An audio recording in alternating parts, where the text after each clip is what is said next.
Hello, I'm Indu Dogra, and today I'm going to talk to you about the origin and development of tragedy in ancient Greece.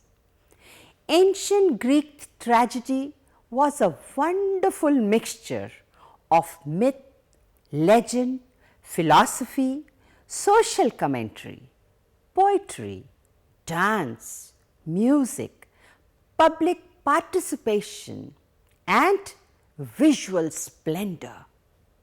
It will be very interesting to study where from such a rich tradition of theatre originated. To explore this, one needs to go back to primitive times. William Ridgway, in his article Solar Myths, Tree Spirits and Totems, discusses James Fraser's hypothesis and his doctrine of totemism, pointing out that the latest theory of the origin of tragedy is based on his doctrine that vegetation spirits and totem animals are the primary phenomena.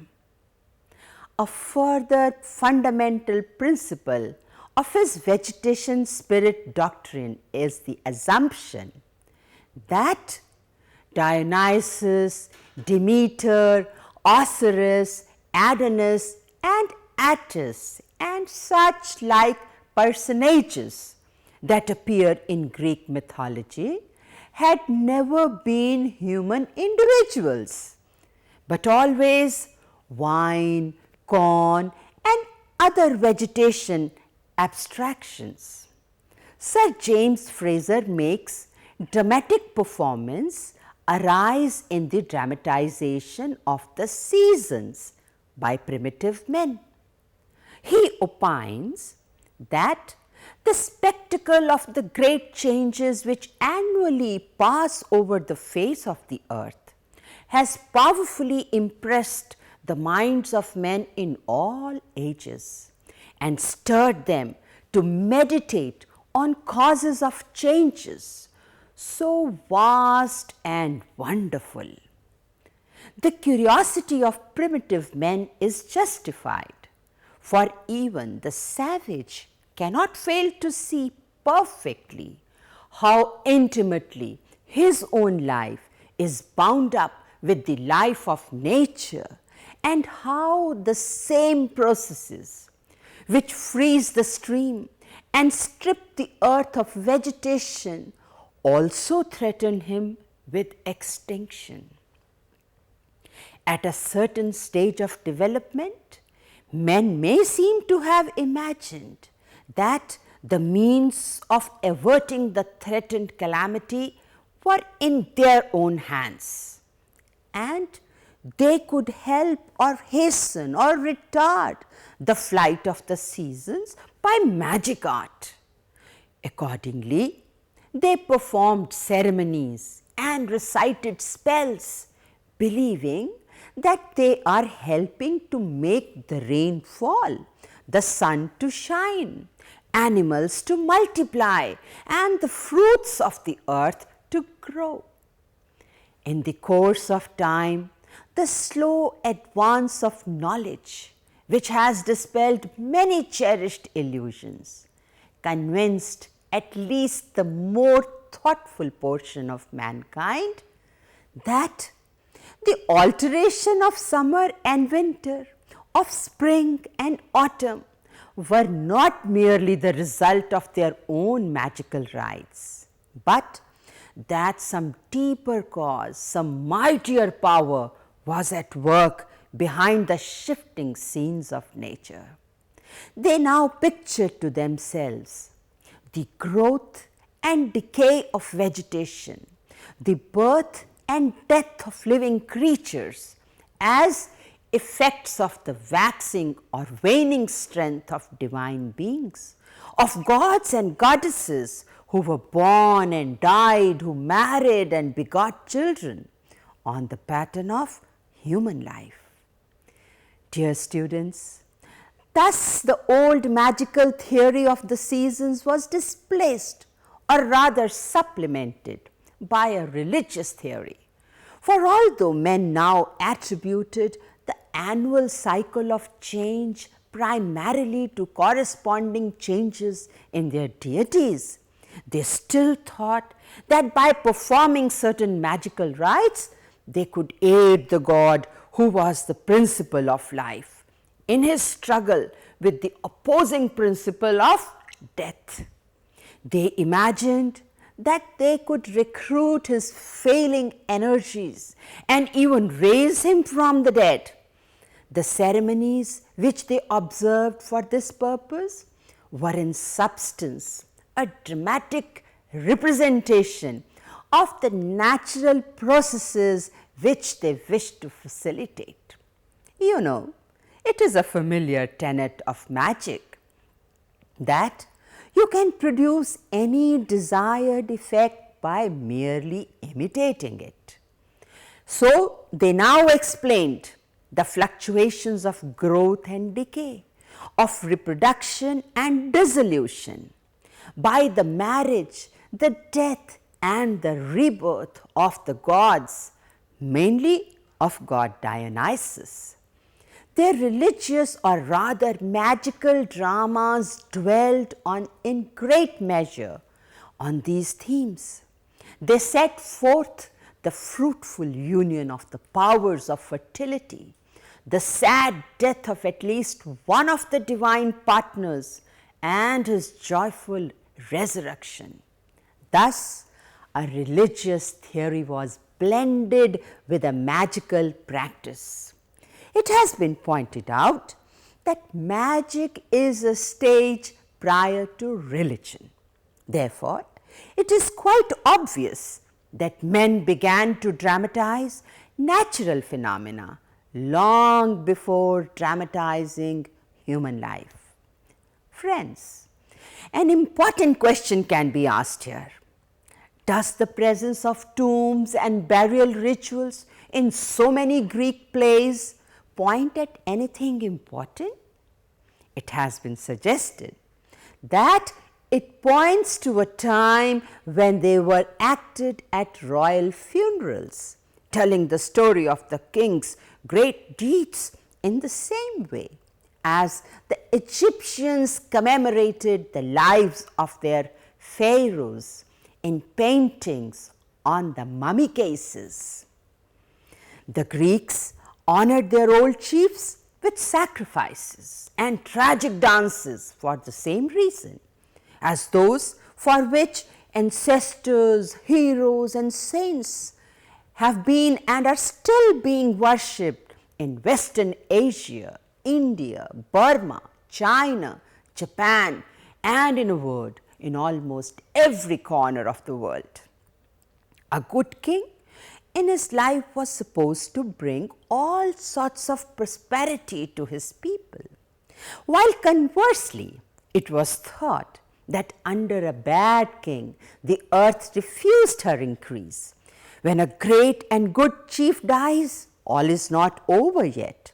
His spirit is supposed to have the same tastes and passions in death as he had in life. Within his grave, he still thinks of his family and people.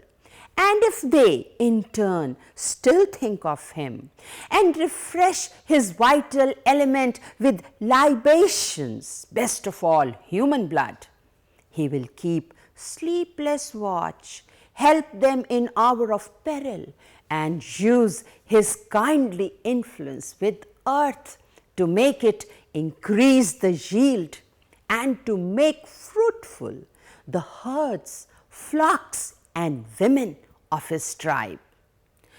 What the great king is supposed to do for his tribe, the rude forefathers of each humble family are supposed to do for their kin in a lesser degree. Ancient Greece supplies striking instances of the use of dances to honor the dead.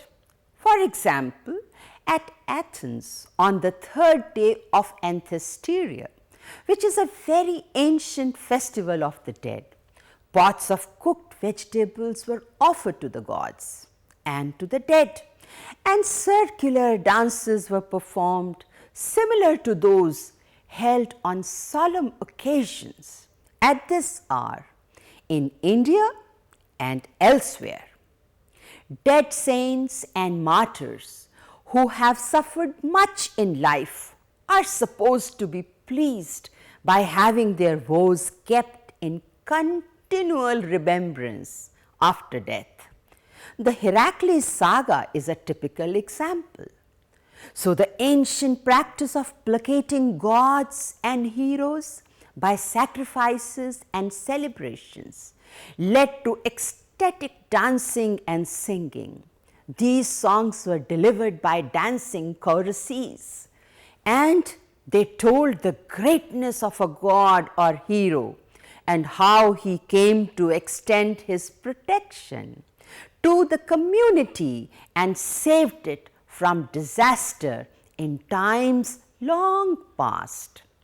By 5th century BC, Greek tragedy contained two different elements. Solemn tragedy concerned solely with the sufferings and sorrows of heroes and historical personages, and the satiric drama, termed by the Greeks sportive tragedy, concerned solely with Dionysius and his satyrs.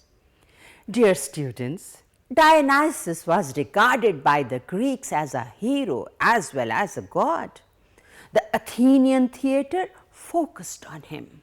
He was the god of fertility, wine, agriculture, and sexuality. Athenians had an annual fertility festival in March with 1 week of wine drinking and phallus worshipping religious orgy. Their religious rite was performed as a dithyrambos, an ancient dance and chant to the fertility god, normally performed while drunk. It was performed outside in bowl-like craters. This festival celebrated the birth of the wine god Dionysius and the great grapes that made the wine. It was performed yearly at 4 tribal festivals called an orgia. The religious rites for these ceremonies were eventually written down in verse form and later became plays. This worship was of a twofold character, corresponding to the different conceptions which were anciently entertained of Dionysus as a changeable god of flourishing, decaying, or renovated nature, and the various fortunes to which he was considered to be subjected to at the different seasons of the year. Hence, dear friends, the festival of Dionysus at Athens and elsewhere were all solemnized coincidentally with the changes going on in the course of nature, and by his worshippers conceived the god himself to be affected. His mournful or joyous fortunes, his mystical death symbolizing the death of all vegetation in the winter, and his birth indicating the renovation of all nature in the spring, and his struggles in passing from one state to another were not only represented by the dithyrambic singers and dancers, but they also carried people's enthusiasm so far as to fancy themselves under the influence of the same events as the god himself. In their attempts to identify themselves with him and his fortunes, they assumed the character of the subordinate divinities the satyrs, nymphs, and pains, who formed the mythological train of the god. Can you now see how arose the custom of the disguise of satyrs being taken by the worshippers at the festivals of Dionysius?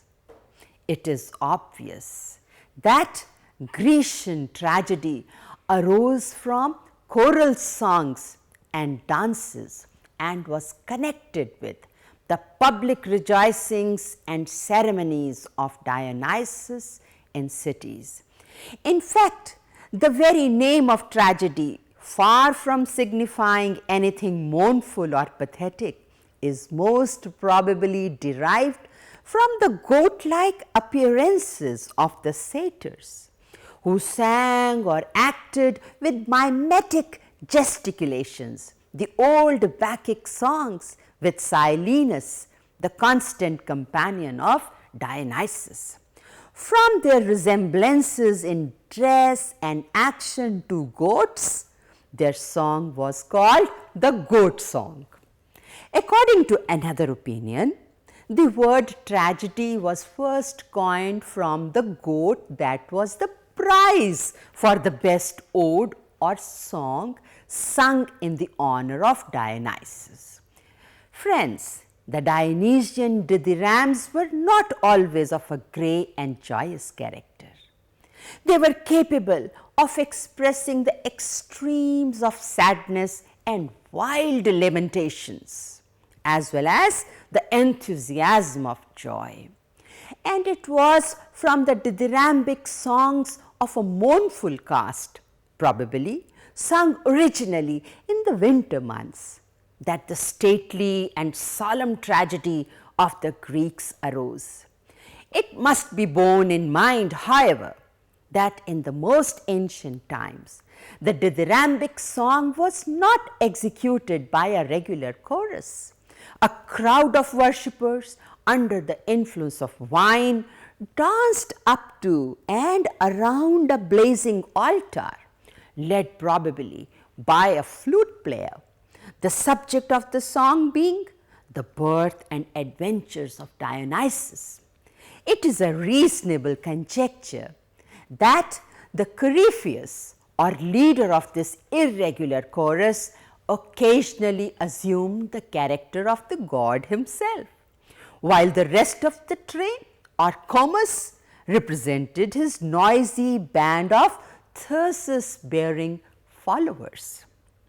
This is how tragedy took birth. Now we are going to trace the steps of its growth. The first improvement in the mode of performing the dithyramb was introduced by Orion, a celebrated man of Methymna in Lesbos.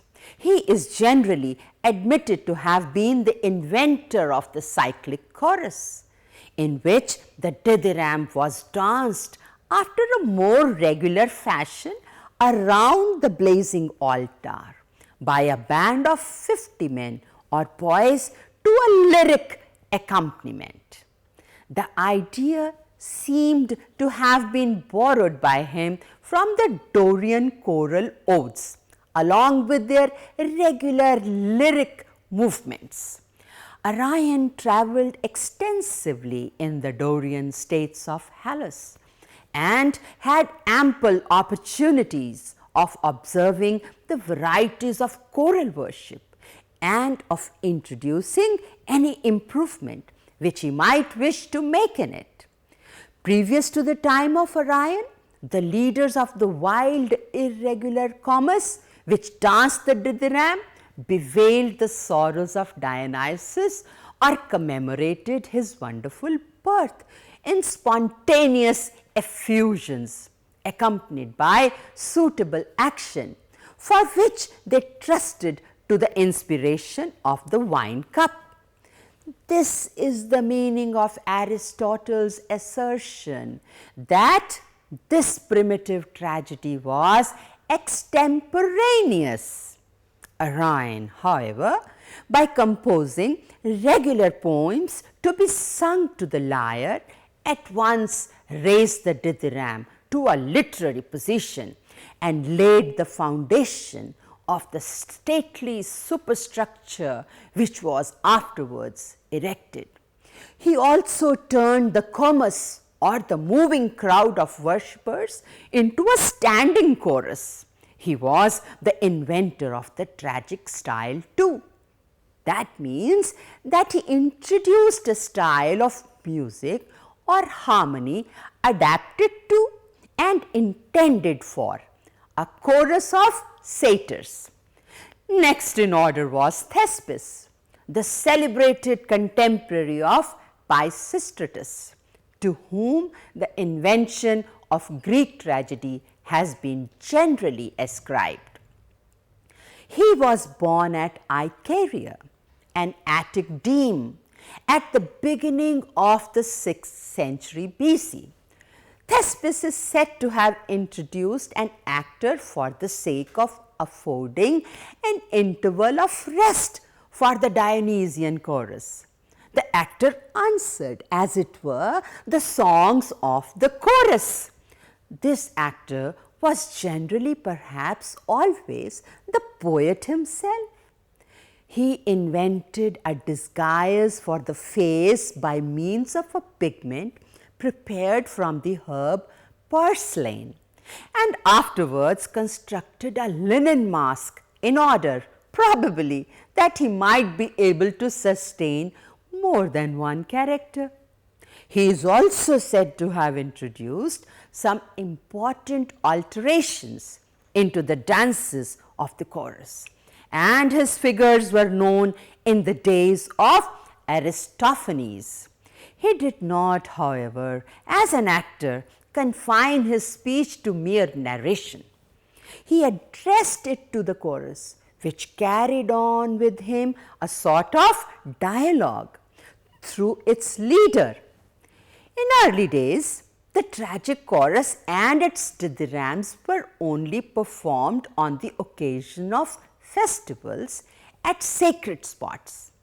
Thespis detached his chorus and dithyramb from some particular shrine, possibly at Icaria, his native place, and taking his company with him on wagons, gave his performances on an extemporized stage, when and where he could find an audience, not for religious purposes, but for pastime and for gain.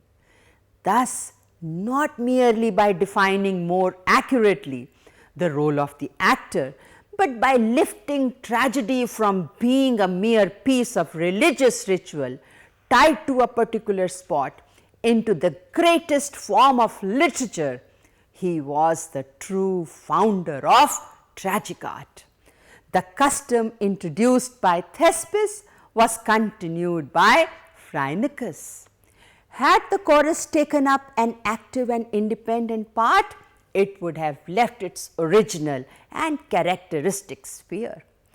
Aeschylus, in consequence, added a second actor, so that the action and the dialogue became now independent of the chorus, and the dramatist at the same time had an opportunity of showing two persons in contrast with each other on the stage.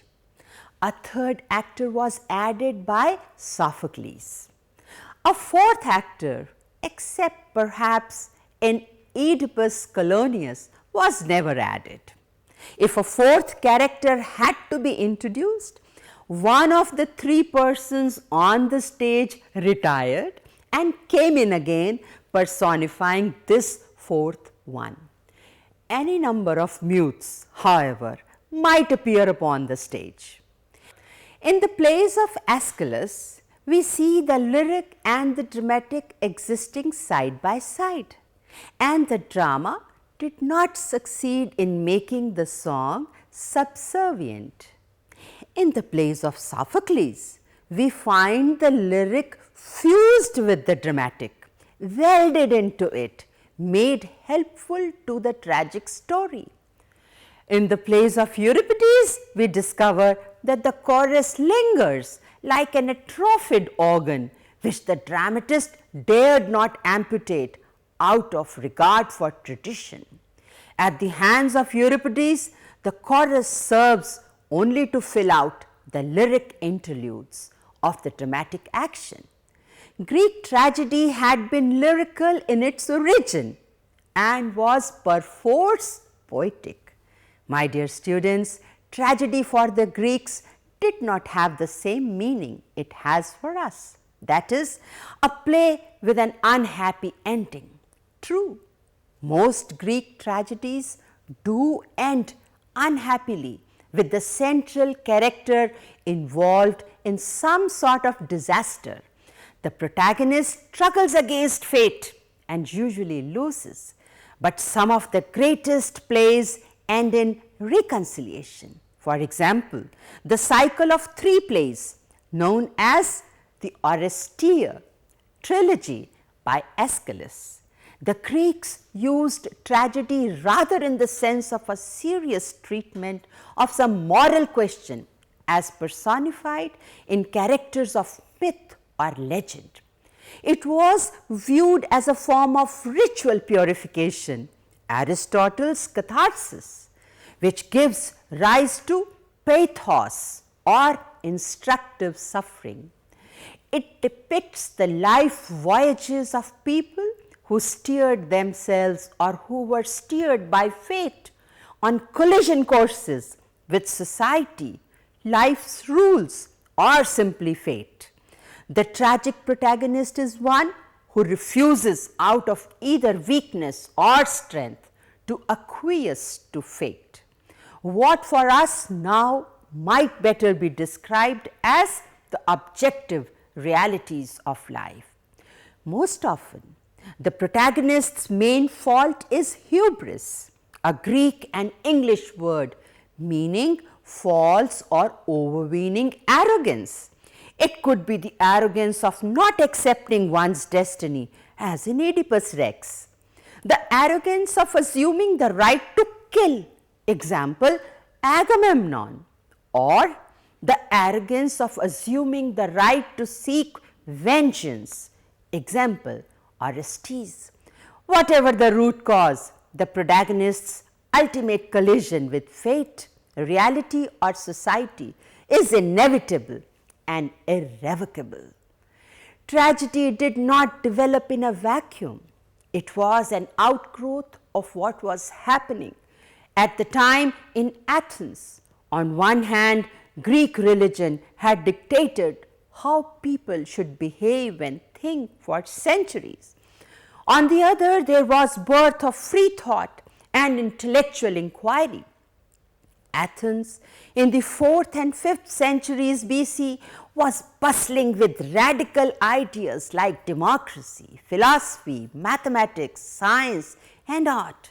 It boasted philosophers like Plato, Socrates, Aristotle, Epicurus and Democritus, and the first known historians Thucydides and Herodotus.